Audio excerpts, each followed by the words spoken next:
Before the Protestantized Anglo-Saxons drank the blood and ate the flesh of millions of Native American babies, Native Americans were warmly welcomed by the tens of millions into Hispanicity.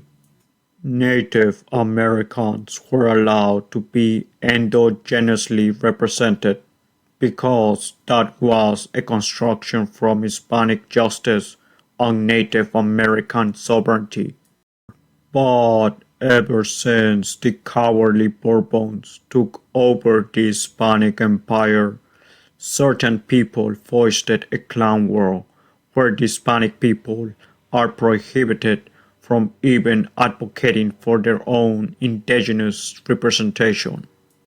The representatives throughout the Hispanic homeland, the American continent, ought to be Hispanics, and in the words of Blas de Leso, a good Hispanic urinates facing England, a sentiment which tens of millions of murdered Native Americans would agree.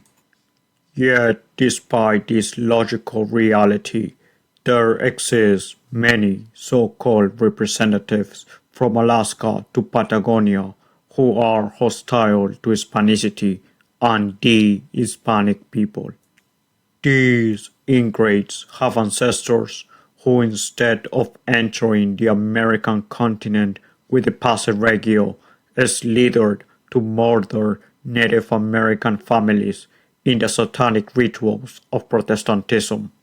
All of this is excused by calling it progress or some other Protestant people, which is the corruption of language, just like they corrupted the American continent.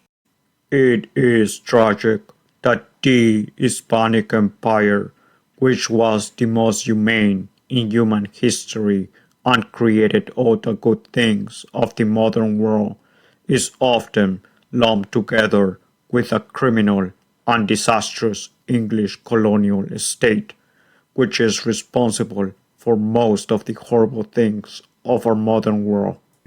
To some extent, there is not much you can expect from people who fail to have an empire and only fabricated a depredatory colonial state. It is very reminiscent of the colonial states from Africa, although the Protestantized Anglo-Saxons ended up making theirs much more enslaving and necrotic.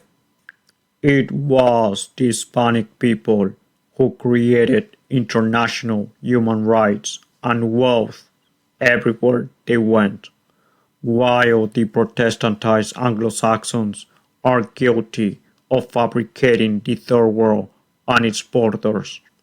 My people, the Native Americans in what is now Canada and United States, should have been conquered by the benevolent and magnanimous Hispanic people.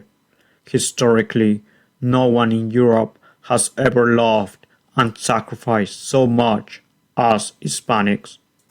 It is so painful to say, to the point of almost crying, that Hispanic people have been prometheically tortured for more than 2 centuries by certain European barbarians. All because Hispanics made the earth a better place for humanity and all creatures that God has placed under our dominion.